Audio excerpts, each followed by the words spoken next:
आ, एक डायलॉग याद आ गया, तारीख पे तारीख, तारीख पे तारीख, तारीख पे तारीख। और ऐसे ही है कुछ, टेस्ट पे टेस्ट, टेस्ट पे टेस्ट, टेस्ट पे टेस्ट, टेस्ट पे टेस्ट होते जाते हैं और मरीज डायग्नोस नहीं हो पाता कि आखिर बीमारी क्या है।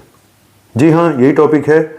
और कितना टेस्टों पे डिपेंड होना चाहिए और पहले के ज़माने में क्या होता था और आज के ज़माने में क्या हो रहा है, बस आज इसी सभी टॉपिक पे चर्चा करूँगा कि कितने टेस्ट होने के बाद भी पेशेंट लाचार होता है, ठीक नहीं होता है और डॉक्टर कहता है सब ठीक है, हाल चाल सब ठीक ठाक है। चलिए बने रहिए, कहीं मत जाइएगा क्योंकि मैं भी जा रहा हूँ अपना टेस्ट कराने। यूं गया और यूं आया।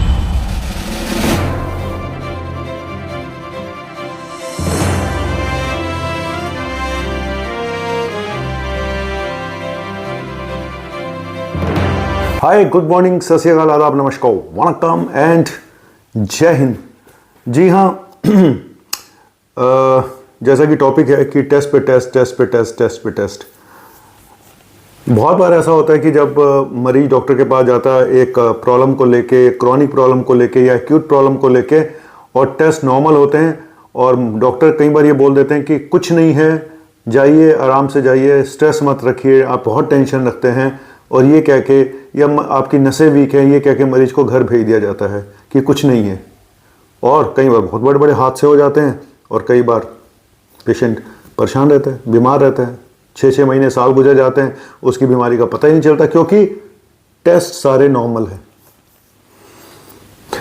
मुझे आज भी याद है कि जब हम पढ़ते थे, मैं 1980, पहले मैं अपने बारे में छोटा सा बता दूं कि मैं कितना बुढ़ा हूँ। 86 बैच का हूँ और 96 में मैंने एमडी मेडिसिन कर ली थी। तब से मैं दिल्ली में ऐसी तैसी करा रहा हूँ। और हमारे टाइम पे जब हम एमडी कर रहे थे तो हमारे टाइम पे इतने ज़्यादा फ्रीक्वेंट टेस्ट नहीं कराए जाते थे। क्लिनिकल डायग्नोसिस बताया जाता था कि पहले आप पेशेंट को बिना टेस्टों के डायग्नोस करो, वो सिखाया जाता था लखनऊ के किंग जॉर्ज मेडिकल कॉलेज में, मैं जहाँ से पढ़ा हूँ, कि पहले आप पेशेंट को अपने आप डायग्नोस करो, टेस्टों पे बाद में जाना। अगर आपने पहले टेस्ट दिखा दिए अपने सीनियर्स को तो वो कई बार फेल भी कर देते हैं एग्जाम में या केस प्रेजेंट करने में।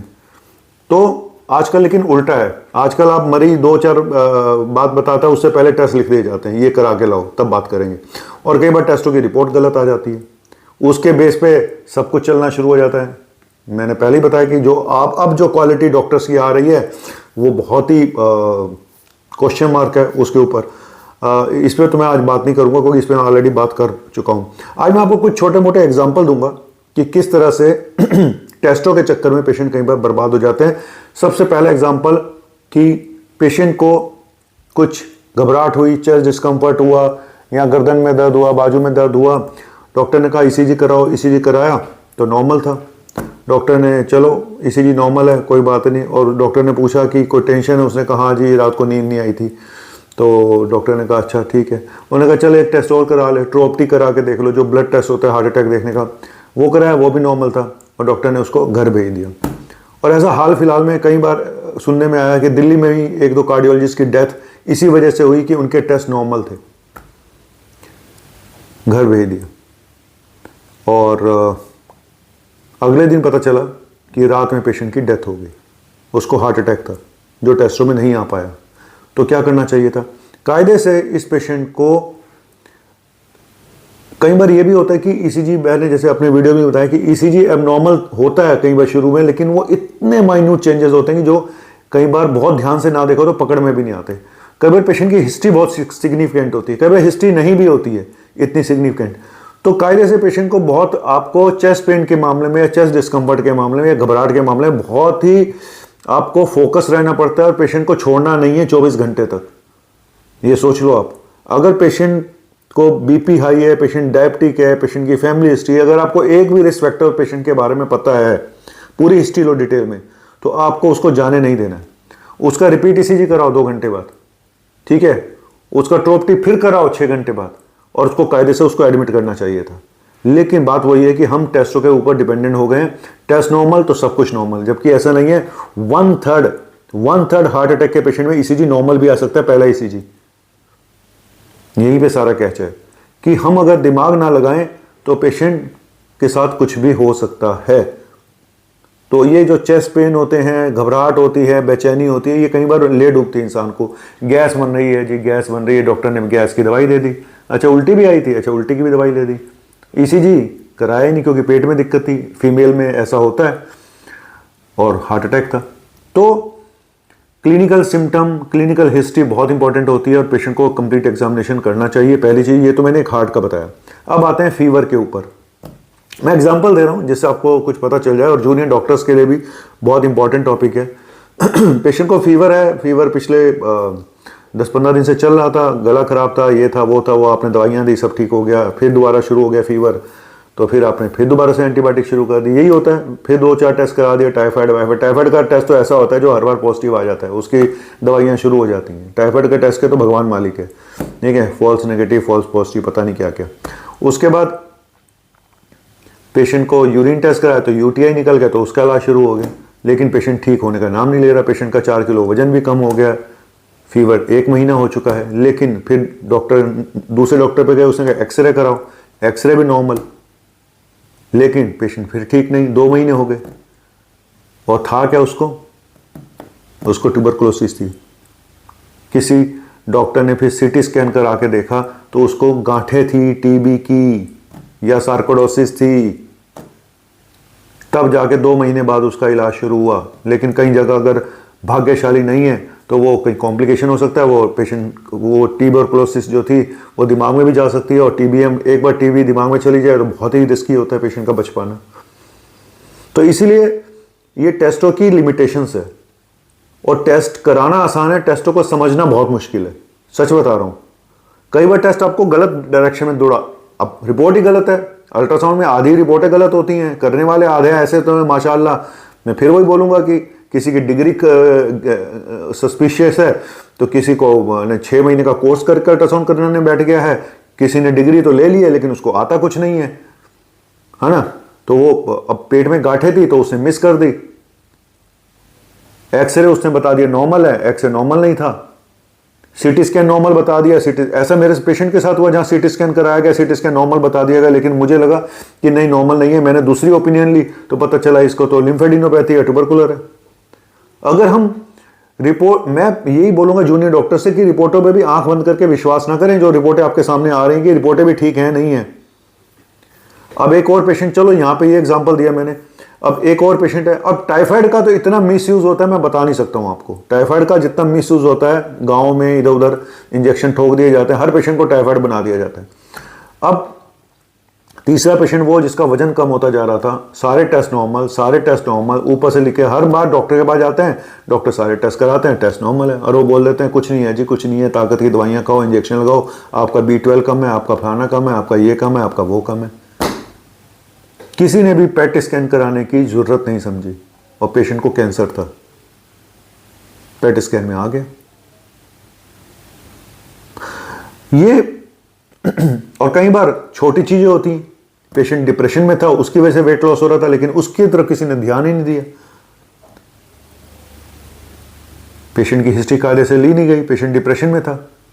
और एक चीज और होती है कि मैं जैसे पहले बता चुका हूं कि टेस्टों की रिपोर्ट आप 3 लैब से कराओ तो 3 लैब से अलग अलग आती है। थोड़ा बहुत चलो वेरिएशन चलता है, लेकिन टेस्ट एडवाइस करना, छोटे मोटे डॉक्टर टेस्ट एडवाइस कर देते हैं। पहली चीज तो टेस्ट हमेशा एक अच्छी लैब से कराएं, ठीक है, ऑथेंटिक लैब से कराएं, कंजूसी मत करें। दूसरी चीज, टेस्ट अगर डॉक्टर को समझ में, मान लो मुझे ऐसा लग रहा है कि पेशेंट की डायग्नोसिस कुछ और है, टेस्टों में कुछ और आ रहा है, तो आपको वो रिपोर्ट दोबारा भेजनी चाहिए वहां पे कि सर हमें ऐसा लग रहा है कि कुछ गड़बड़ है, हमें ऐसा कुछ लग रहा है कि कुछ गड़बड़ है। तो ये डॉक्टर का, जो ट्रीटिंग डॉक्टर है, उसका एक जिम्मेदारी है कि वो बताए कि भाई मुझे ये टेस्टों में जो नजर आ रहा है, मुझे अपने पेशेंट में कुछ और नजर आ रहा है। ऐसे डेंगू के टाइम पे ज्यादातर पेशेंट डेंगू में प्लेलेट काउंट कम करके आ रहे हैं, लेकिन एक पेशेंट ऐसा आता है जो प्लेलेट काउंट कम है लेकिन वो डेंगू का नहीं है, उसको आईटीपी है, इडियोपैथिक थ्रोम्बोसाइटिक सर्टोपेनिक परप्यूर है, लेकिन क्योंकि वो आया डेंगू के टाइम पे तो वो डेंगू बना दिया गया, क्योंकि बाद में पता चला साला ये तो कुछ और ही था, गाली निकल गई है मुंह से, साला कोई बात नहीं। डॉक्टर काला वीडियो बनाया, कोई पंगा ना हो, ऐसा हो ही नहीं सकता। चलो यार, आप सब मेरे साले ही तो हो, है ना, और क्या। मेरी बीवी के भाई हो गए तो सब साल ही हो गए। अच्छा चलो छोड़ो।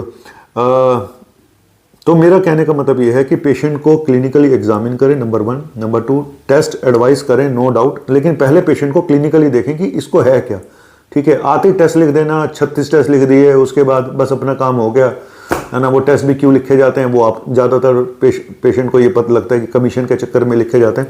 ऐसा नहीं है, कई बार ज़रूरी भी होते हैं टेस्ट। लेकिन और एक बात और बोलूँगा कि अगर कोई टेस्ट महंगा है तो आप अपने डॉक्टर से बोलिए कि वो उस लैब से डिस्काउंट लिख के दे। लैब वाला डिस्काउंट देगा आपको, एक छोटा मोटा डिस्काउंट 10, 15, 20% तो हर कोई लैब दे देती है। एक बार डॉक्टर को बोलें, डॉक्टर के कहने पे ही देगा, वो आपके कहने पे शायद ना दे। ठीक है, तो ये डॉक्टर के हाथ में होता है कि अगर वो लिख के देगा तो शायद वहाँ से डिस्काउंट मिल जाएगा। तो अपने डॉक्टर को रिक्वेस्ट करें, ये टेस्ट कॉस्टली है, आप इसको डिस्काउंटेड करा के दें। और डॉक्टर में कराने की हिम्मत होती है। ठीक है, क्योंकि हम लोग एजेंट होते हैं ऐसे मरीज बोलते हैं कि हम तो एजेंट है, दलाल हैं, कमीशन खाते हैं। पता नहीं यार क्या खाते हैं क्या नहीं खाते हैं। चलिए, ये तो अब एक अलग टॉपिक है। अच्छा डॉक्टर, बुरा डॉक्टर, अच्छे पेशेंट, बुरे पेशेंट, अच्छी लैब, बुरी लैब, सब कुछ यही है और सब कुछ यहीं रह जाना है, ये बात समझ लो। लेकिन टॉपिक यही है कि आँख, नाक, कान डॉक्टर को खुले रखने चाहिए। पेशेंट प्रेजेंटेशन कुछ और हो सकता है, बीमारी कुछ और हो सकती है, टेस्ट कुछ बता रहे हैं, निकल कुछ रहा है कुछ और, टेस्टों में गलत रिपोर्ट आ रही है। आपको ही बताना पड़ेगा जो ट्रीटमेंट कर रहा है कि भाई मुझे लग रहा है ये रिपोर्ट में कोई लोचा है। दोबारा भी कराने पड़ते हैं कई बार, क्या करें। इसीलिए मैं बोलता हूँ कि अच्छी जगह से टेस्ट कराएं। टेस्ट के मामले में कंजूसी मत करें कि यहाँ सस्ता हो रहा था मैंने यहाँ करा लिया। अब उसने सस्ते लौंडे रखे हुए हैं जो अभी पीजी करके निकले हैं, जिनको एक्सपीरियंस ही नहीं है। एक आदमी 10 लाख सैलरी दे रहा है, दूसरा 2 लाख रुपए सैलरी दे रहा है। आप सोच लो फिर, अभी उसको एक्सपीरियंस ही नहीं है बेचारे को। एक्सपीरियंस बहुत काउंट करता है, आपकी डिग्री भी काउंट करती है, आपका एक्सपीरियंस भी काम करता है, आपकी नॉलेज भी काउंट करती है, हर चीज़ काउंट करती है। उससे ज़्यादा काउंट करता है कि आपका डॉक्टर अपने मरीज को कितना समय देता है और अपने नाक कान और क्या खोल के रखना होता है, जो भी खोल के रखना है वो हमेशा खोल के रखो। और ये मत समझो कि मरीज को कुछ नहीं है। मरीज को ये बोल देना अजय कुछ नहीं है, अजय कुछ नहीं है, मस्त रहो, टेंशन है, 2-3 ताकत की दवाइयाँ ले लो, नसें वीक हो गई हैं, नसें वीक हो गई हैं। यही रह जाता है डॉक्टर के पास बोलने के लिए लास्ट में, जब कुछ नहीं निकलता, नसें वीक हैं और कुछ नहीं है, बस नसें वीक हैं। चलिए चलता हूँ और उम्मीद करता हूँ कि मैं जूनियर डॉक्टर्स के लिए ये वीडियो काफ़ी फ़ायदेमंद होगा। और एक आम आदमी को भी बोलूँगा कि ये मत समझे कि डॉक्टर अगर टेस्ट लिख रहा है तो वो सिर्फ कमीशन के लिए टेस्ट लिख रहा है। कई बार ज़रूरत भी पड़ती है टेस्टों की, लेकिन हाँ, डॉक्टर को पहले क्लिनिकली एग्जामिन करना चाहिए और पता लगाना चाहिए कि बिना टेस्टों के कि क्या बीमारी है, उसी के हिसाब से टेस्ट लिखने चाहिए। फालतू के टेस्ट लिखोगे तो फालतू की रिपोर्टें भी आएंगी और फालतू में दिमाग भी खराब होगा। बस खातून की खिदमत में सलाम अपुन का गला खराब है क्या, खातून की खिदमत में सलाम आप उनका। चलिए, थैंक यू वेरी मच, शुक्रिया। अच्छा लगे तो सब्सक्राइब कर देना। बल्ले बल्ले शावा शावा, ओ बल्ले बल्ले, ओ शावा शावा।